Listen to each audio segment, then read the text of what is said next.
Fala, meus otakus e tequinhas, beleza? Bem-vindos para mais um vídeo. Aqui quem está falando é o Genildo do canal Genildo Geek. Hoje vamos falar da segunda temporada de um anime que vai contar sobre a história de Gabimaru, Sagiri e outros sobreviventes do massacre no coração de Shisenkyo. Mal conseguiram respirar após os eventos traumáticos da primeira temporada. No entanto, eles são forçados a retornar à Ilha Inferno. A ilha está agora ainda mais perigosa, tomada por bestas taoístas e novos rivais que também buscam o cobiçado elixir da vida.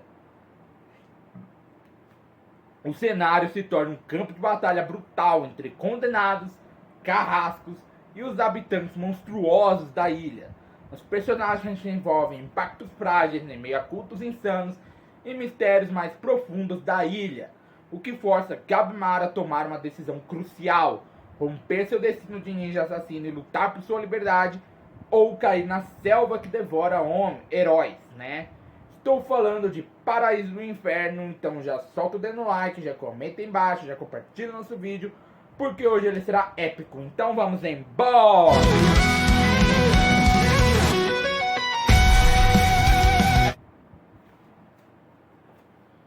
Bom, galera, nesse episódio nós vemos que o Shion, né, que é o carrasco e a amada cego lá, que não tem os olhos, ele começa meio que a entender o tal do seu adversário. E já estava começando a ficar, né, começa a entender que o tal do seu adversário já estava começando a ficar enfraquecido. Mas ele continua a lutar, mas antes dele tentar avançar, né, ele queria continuar a lutar, ele tinha cortado várias versões, vários corpos desse adversário, que nada mais que Zujin, né? Nada mais que é o Zujin. E aí ele simplesmente joga os corpos que o próprio Shion tinha cortado em cima dele e da Nurugai, que é uma pessoa ali que tá ali como uma condenada, mas ela teve um grande apego emocional com o Shion, tanto que chama ele de mestre, mas eles conseguem desviar. Com isso ele quase escorrega, né, e consegue cortar os corpos e avança para cima de Zujin, que estava com uma aparência um pouco mais velha, uma aparência um pouco mais cadavérica. E ele quase consegue meio que cortar o tendem dela. O tendem fica ali na área do umbigo, né? Fica ali na área do umbigo.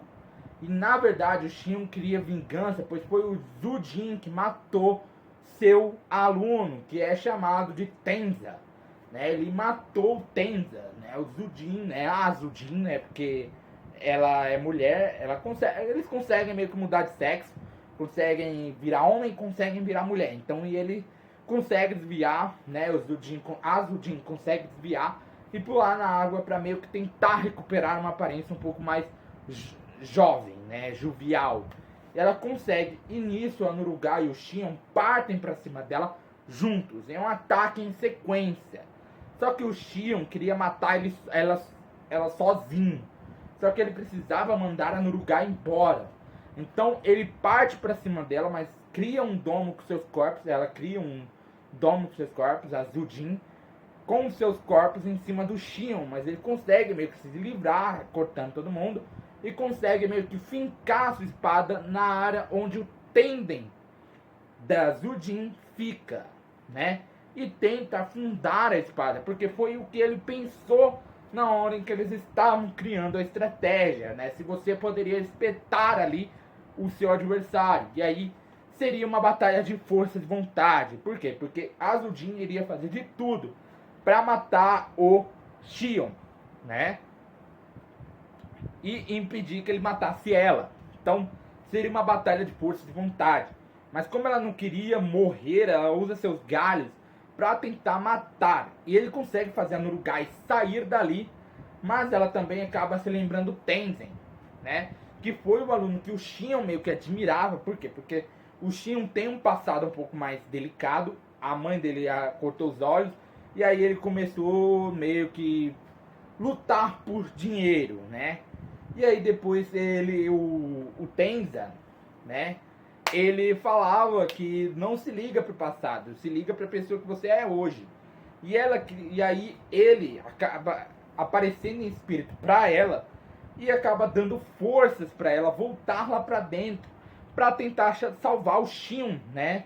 E quando ela consegue, porque ela consegue, né? Ela tira o Shion de cima da, né? Bem na hora, né? Porque lá na onde a Sagiri tava, a folhinha que tava com o nome do Shion, né? Tava começando a se dissipar, né? Tava começando a ficar um pouco mais escura. Mas com a ajuda da Nurugai, ela conseguiu impedir a morte do Shion, né? E aí eles têm um pouco de um momento emocional, relembrando do a própria Nurugai fala das memórias de ter visto, né, o sorriso do Tenza, né, quando eles estavam saindo. Então ela abraça o Shion e ele acaba retribuindo. E aí ela simplesmente fala, ó, vamos deixar isso pra lá, porque vai demorar muito pra ela se recuperar, porque nós já ferimos o tendem dela e não podemos mais fazer nada. Enquanto isso, Sagiri pede que o Guifa mude de ideia, né? Mude essa percepção do que eles estavam fazendo. E aí quando ele vê que a Zujin tinha sido derrotada, mas tem algo que acaba deixando a Sagiri um pouco preocupada, porque no local onde estava o Gabimaru, a folhinha que estava o nome dele acaba escurecendo, como se estivesse dizendo que ele estava morrendo. E é praticamente isso, porque a gente viu ele sendo ferido, né? O corpo dele foi cortado aqui e ainda foi jogado contra a parede, né? Contra uma pilastra. Ou seja, ou ele vai morrer, né? Não sei muito bem se isso vai acontecer, ou ele vai sair vivo dessa. Não sei muito bem. Não sei o que vai acontecer, mas realmente é uma teoria. Eu acho que pra mim é uma teoria de que ele vai sair vivo, né? Porque ele é praticamente o protagonista desse anime. Então o protagonista nunca morre. E é isso, galera. Meu nome é Genil do canal Gênio do Geek. Eu te esperarei sentadinho todo dia. Então já vai sentando o dedo no like, compartilhando o canal para seus amigos. Aproveita, aperta o botão, inscreva-se, o botão do sininho. Arigatou e sayonara.